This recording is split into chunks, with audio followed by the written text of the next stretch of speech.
The most expensive ingredient in an Italian grandmother's kitchen cost nothing at all. It was the water. She salted it until it tasted like the sea, stirred the pasta with a wooden fork she had owned for 30 years, and when the noodles came out, that water went into the sauce, not down the drain. Wait until you hear what number 8 does with stale bread. Number 12 involves one ingredient most people would never put anywhere near a pot of red sauce. And the trick at number 6 kept fresh pasta good for weeks without any modern equipment. None of this came from a cookbook. It came from kitchens in Little Italy and Arthur Avenue and the row houses of South Philadelphia, where every spoonful of flour had a purpose and every drop of liquid had a second life. Hit subscribe because here are 25 pasta tricks Italian grandmas use that nobody knows anymore. Number 25. Salting the water until it tastes like the sea. Every Italian grandmother who ever boiled a pot of pasta said the same thing. The water has to taste like the ocean. Not a pinch, not a dash. A full fistful of coarse salt dropped into a rolling boil. The logic was simple. Pasta absorbs water as it cooks, and if that water has no flavor, the noodle has no flavor. No amount of sauce fixes bland pasta. The old women in the tenement kitchens of Mulberry Street did not measure it. They tasted it. They dipped a wooden spoon in, blew on it, and adjusted. It was not a recipe. It was calibration, and they did it the same way every single time. Most home cooks today still undersalt their water by half. The nonnas never did. Number 24. Never rinsing the pasta after draining. Walk into any kitchen in Little Italy in the 1950s and suggest rinsing cooked spaghetti under cold water. You would have been asked to leave. Rinsing strips the starch off the surface of the noodle, and that starch is what makes the sauce grip. Italian grandmothers understood this without knowing the chemistry. They drained the pasta, shook the colander twice, and dropped it straight into the sauce while it was still hot and still sticky. The starch on the surface acted like glue. The sauce did not slide off into a puddle at the bottom of the plate. It held on. That one step, which takes no extra time and no extra effort, is the difference between pasta that tastes dressed and pasta that tastes drowned. Number 23. Saving the pasta water. Before draining, a nonna in Bensonhurst would scoop out a full cup of that cloudy, starchy water with a coffee mug she kept next to the stove. Sometimes 2 cups. That water had been boiling with flour-based noodles for 10 minutes, and it was loaded with dissolved starch and salt. She used it to loosen a sauce that had thickened too much.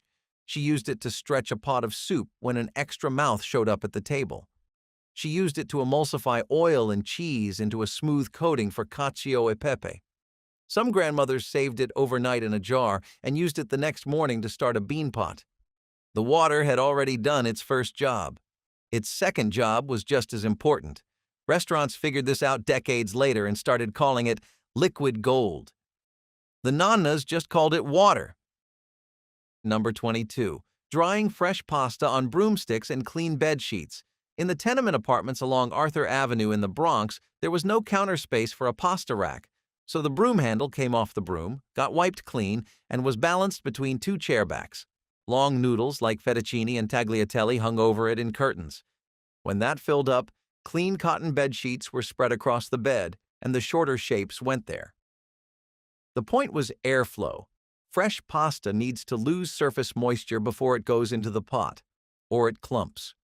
Drying it flat on a table traps moisture underneath. Hanging it or spreading it on cloth lets air circulate on all sides.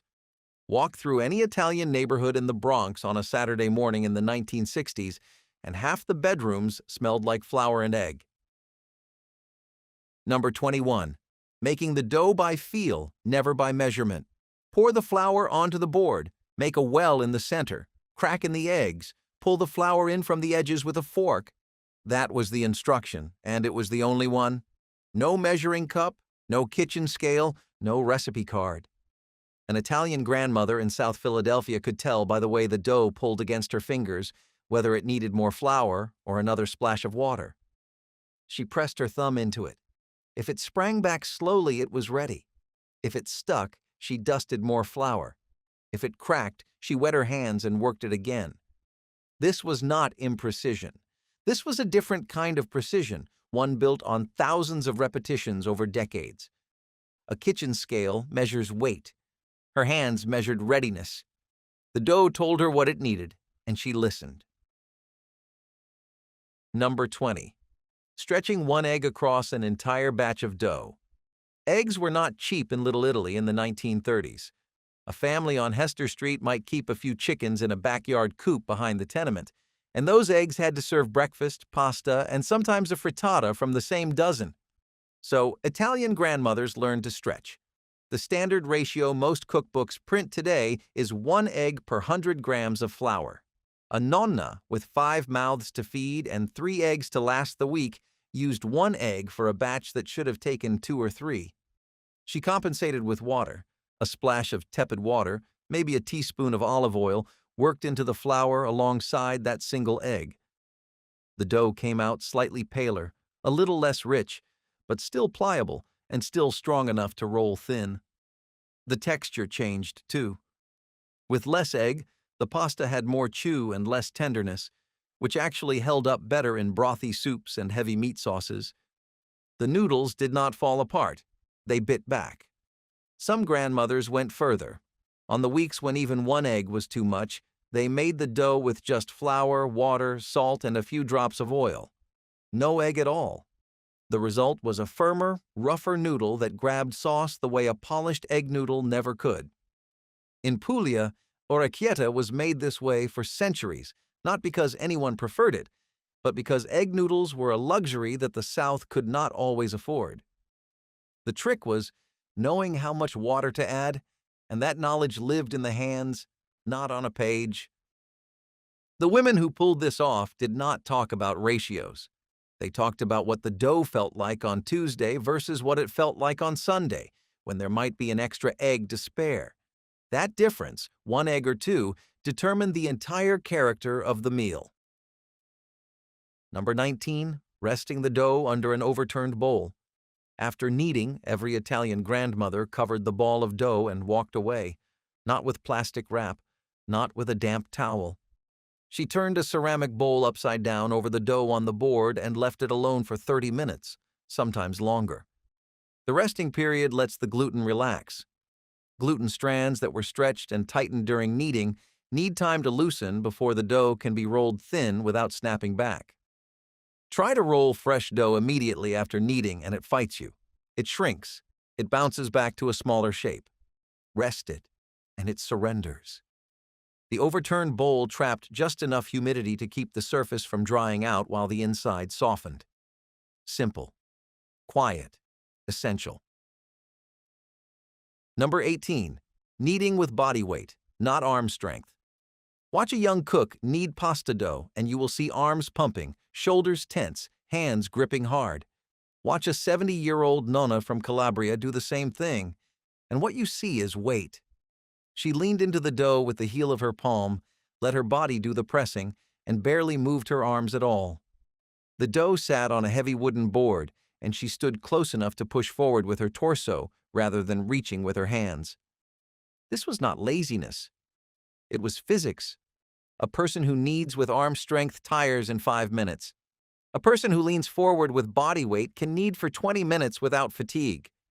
The result was longer kneading, smoother dough, and better gluten development. Every Italian grandmother had strong forearms, but it was her posture that did the real work. Number 17. Rolling the dough paper thin with a mattarello. The mattarello is a long, thin, tapered wooden rolling pin, sometimes 3 feet from end to end. It looks nothing like the short-handled rolling pins sold in most American kitchen stores. Italian grandmothers wrapped the dough around the pin and rolled it outward with long, sweeping strokes, rotating the sheet a quarter turn after every pass. The taper at the ends let them apply more pressure at the center and less at the edges, which kept the sheet even. A skilled nonna could roll a circle of dough so thin you could read a newspaper through it. That thinness mattered. Thick pasta cooks unevenly, with a gummy center and an overcooked exterior. Paper-thin pasta cooks in under 2 minutes and has a texture that no machine extruder replicates. The mattarello was not a charming antique. It was the most advanced tool in the kitchen. Number 16. Cutting pasta shapes with a fork, a butter knife, or a knitting needle. There were no pasta machines in the tenement apartments on Elizabeth Street. There were forks. A grandmother would cut strips of dough with a butter knife, then press each small piece against the tines of a fork and roll it with her thumb. The ridges from the fork created grooves that caught sauce. Cavatelli, garganelli, and dozens of regional shapes were made this way, with nothing more than a flat surface and a piece of kitchen cutlery. In some households, a thin wooden stick or a knitting needle served as the shaping tool. The dough was wrapped around it, pressed, and slid off. Every shape had a purpose. Ridged pasta held thick meat ragus. Smooth tubes worked with lighter oil-based sauces. The tool was improvised. The engineering was deliberate. There is something worth noting here. Not one of these tricks required a special store, a special ingredient, or a single dollar that was not already being spent on flour and salt. Every technique on this list was invented by women who could not afford to get it wrong. One ruined batch of dough meant no dinner. That constraint, that total absence of a safety net, is what made these methods so precise. Number 15. Browning the tomato paste in olive oil before adding anything else. Open a can of tomato paste today, and most people stir it directly into a pot of crushed tomatoes. An Italian grandmother did something different. She dropped a spoonful of paste into hot olive oil in a heavy pan and let it cook. Not stir. Cook. The paste darkened from bright red to a deep brick color over 2 or 3 minutes. The sugars in the tomato caramelized. The acidity dropped. The flavor shifted from sharp and tinny to round and deep. Only after that browning did she add garlic, onion, or crushed tomatoes. That one step changed the entire foundation of the sauce. It is the reason a grandmother's marinara tasted richer than one made from the same ingredients by someone who skipped it. Restaurants call this technique blooming the paste. The nonas just called it cooking. Number 14. Simmering the sauce all day on a Sunday. In Italian-American households from Mulberry Street to Federal Hill in Providence, Sunday was sauce day. The pot went on the stove before anyone else in the house was awake. It started with olive oil, garlic, and that brown tomato paste from the trick before it. Then came the canned tomatoes, hand-crushed. Then came the meat, not ground beef, whole pieces. A pork rib, a braciole tied with string, a few links of sausage, meatballs that had been fried in a separate pan. All of it went into the pot, and the lid went on halfway, and the flame went as low as it could go. The sauce cooked for 4 hours, sometimes 6, sometimes 8. The point was not convenience. The point was transformation. A short simmer cooks tomatoes. A long simmer breaks them down into something else entirely. The sugars concentrate. The acidity fades. The collagen from the meat dissolves into the liquid and gives the sauce a body and a richness that no amount of butter or cream can replicate. The house filled with it. You could smell it from the stairwell. You could smell it from the street. By the time the family sat down around 2 or 3 in the afternoon, the sauce was not just a condiment. It had become the center of the day. The nonna who ran that stove did not stir it constantly.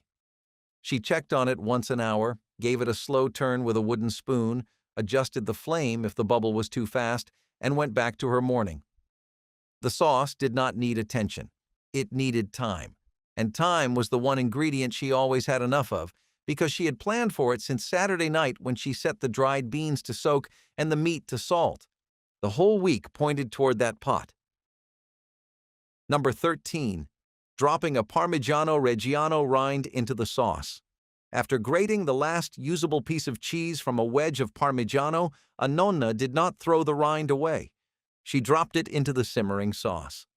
The rind is made of the same cheese as the rest of the wedge, just harder, drier, and more concentrated. Over hours of slow cooking, it softened and partially dissolved, releasing a deep, savory flavor into the liquid. The rind did not melt completely.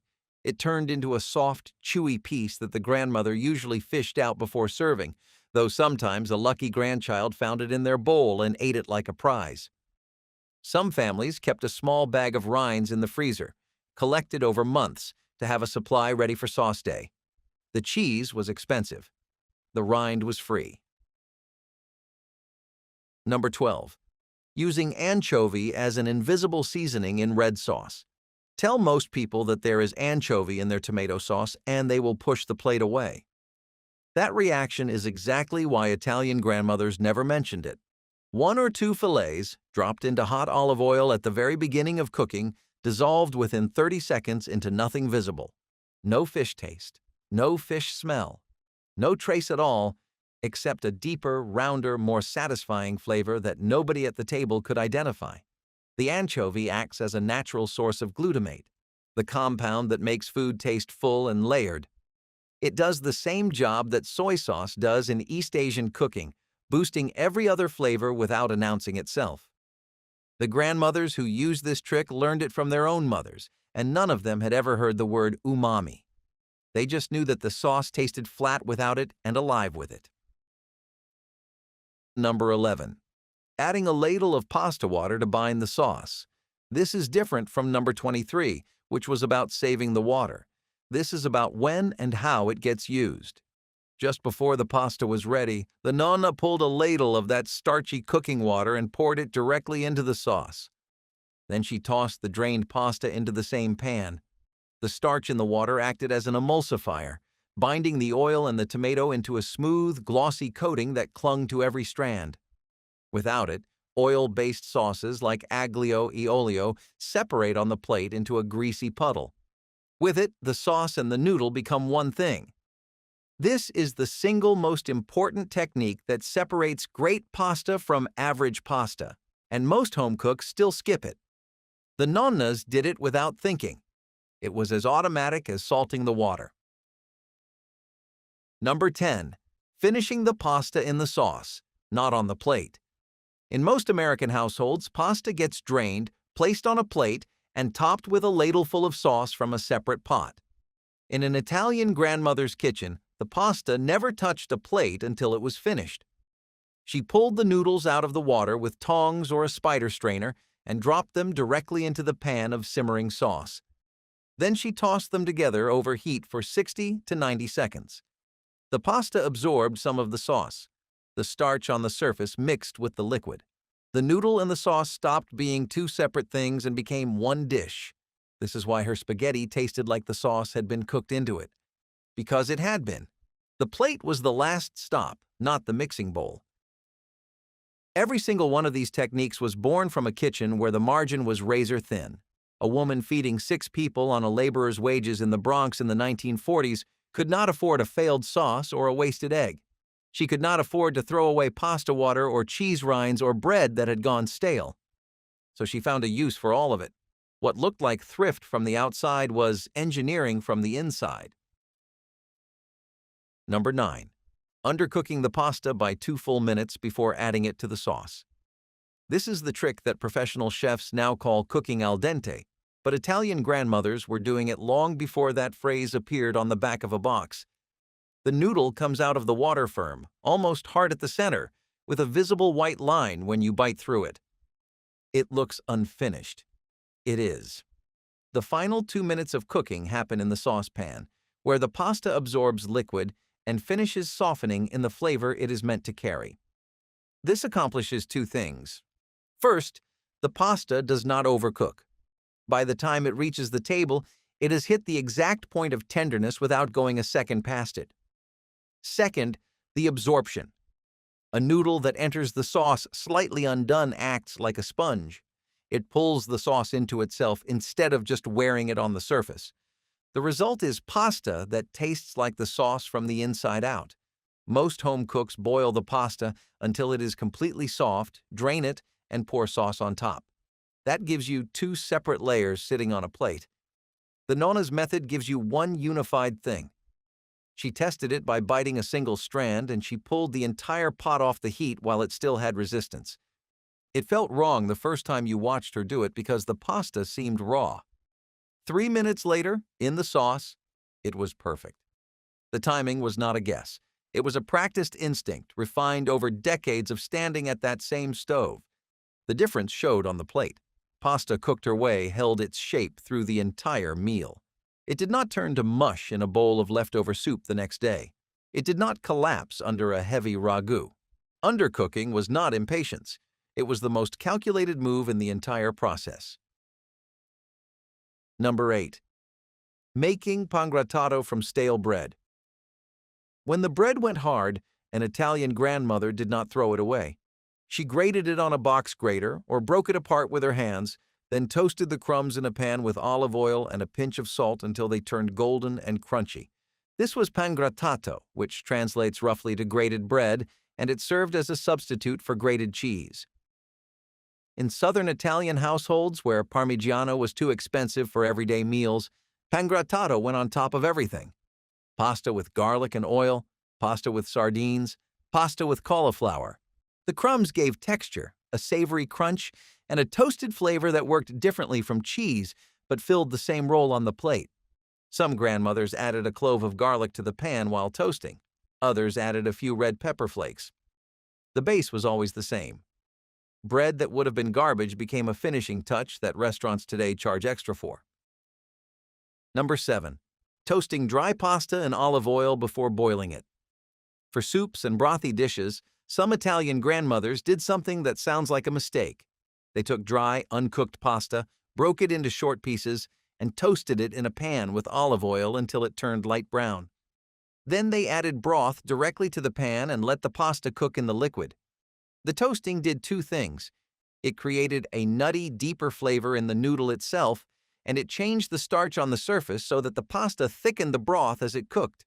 The result was a soup with a rich, creamy body that came entirely from the noodle, not from cream or butter. This technique shows up in pasta e fagioli and in pastina soups across southern Italy. It crossed the Atlantic with the women who carried it in their heads, not in a recipe book. Toasting pasta before boiling it sounds wrong until you taste the difference. Number 6. Freezing fresh pasta in flower nests. Italian grandmothers coiled individual portions of fresh pasta into small nests on a floured board, dusted them heavily with semolina, and stored them in the coldest place available. Before electric refrigerators were common in tenement kitchens, a fire escape in winter or a stone windowsill served the purpose.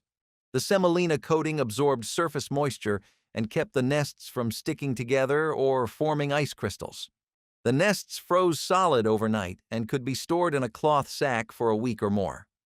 When it was time to cook, they went directly from frozen into boiling water with no thawing. The technique survived the arrival of modern freezers.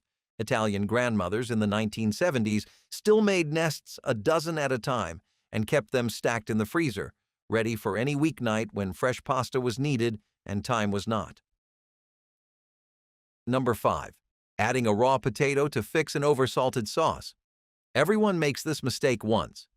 Too much salt goes into the pot, and the sauce tastes sharp and metallic. An Italian grandmother peeled a whole potato and dropped it directly into the simmering sauce. The potato absorbed excess salt as it cooked. After 20 or 30 minutes, she fished it out and tasted the sauce again. If it was still too strong, she added a second potato. The method did not fix the problem entirely, but it pulled enough salt out to make the sauce edible. This was a rescue technique, not a recipe.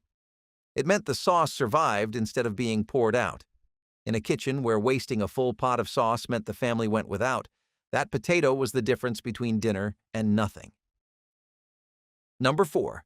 Storing leftover sauce in reused glass jars sealed with olive oil. A nona in Carroll Gardens who made sauce on Sunday needed it to last until Wednesday or Thursday. She ladled the cooled sauce into clean glass jars, usually old tomato or jam jars she had washed and saved, and poured a thin layer of olive oil on top before screwing the lid tight. The oil created a seal that slowed oxidation and kept the surface from drying out. Stored in the coolest part of the kitchen, the sauce kept for several days without any change in flavor. This was a preservation technique that predated refrigeration in southern Italy, where olive oil was abundant and glass jars were reused until they cracked. The seal was not airtight, but it worked well enough, and well enough was the entire philosophy of those kitchens. Number 3. Tossing freshly cut pasta through a pile of coarse semolina so nothing stuck together. A grandmother rolling out sfoglia on a wooden board had a rhythm. She rolled, she cut, and the moment the knife left the dough, her other hand was already reaching for the semolina. She scattered it across the cut noodles the way you would salt a road in winter. Generous. Fast.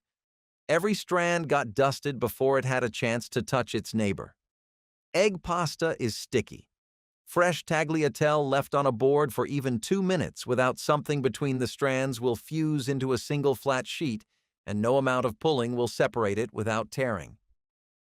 Semolina solved that. Not regular flour, which would dissolve into paste the moment it hit the water, but the coarse, gritty grind of durum wheat that sat on the surface like sand and fell away clean in the boiling pot. She did not measure it.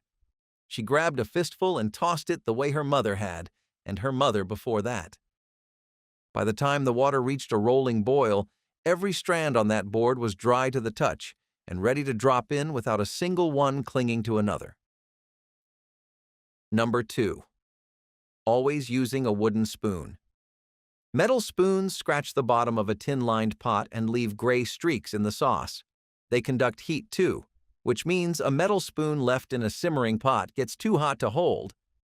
Italian grandmothers used wooden spoons for everything. Stirring sauce, stirring dough, testing whether the pasta was ready by pressing a strand against the side of the pot, tasting by dipping the edge and blowing on it. A single wooden spoon lasted years if it was washed by hand and never left to soak. The wood absorbed the flavors of the sauces it had stirred, and some grandmothers believed that their spoon carried flavor forward from one batch to the next. Whether or not that is true, no nonna in Little Italy would have traded her wooden spoon for anything made of steel. Number 1. Making pasta from nothing but flour and water. Every other trick on this list assumes you have eggs, olive oil, cheese, something in the pantry worth opening. This one assumes you have a sack of flour and a working tap. Italian grandmothers in the poorest villages of Puglia and Basilicata made pasta this way for generations. Not as a creative choice, as the only choice. The dough was stiff and plain. The noodles came out rough without the golden sheen of an egg pasta, and that roughness turned out to be the advantage. Those coarse surfaces grabbed sauce the way a smooth noodle never could. That dense texture held its shape in boiling water longer than any egg dough managed. Orecchietta, cavatelli, pici, lagaine. All of them flour and water. All of them built by hand on a wooden board by women who could feel when the dough was right without weighing a single thing. The cost was almost nothing. The result fed a family every night for less than what most people today leave on the counter in loose change. That was the first pasta. Not the refined sheets of Bologna, but the rough, stubborn strips of the South, made by hands that turned the cheapest ingredients on earth into a meal nobody forgot. Not one of these women owned a cookbook. They carried everything in their hands, from tenement kitchens on Mulberry Street to the row houses of South Philadelphia, and before that across the Atlantic with nothing else packed beside them. If you grew up watching one of those hands work a ball of dough on a wooden board, you already know everything on this list. If nobody ever showed you, this is what they were doing. Share this with someone who grew up in one of those kitchens. Hit subscribe for more, and leave a comment if your grandmother had a trick we missed.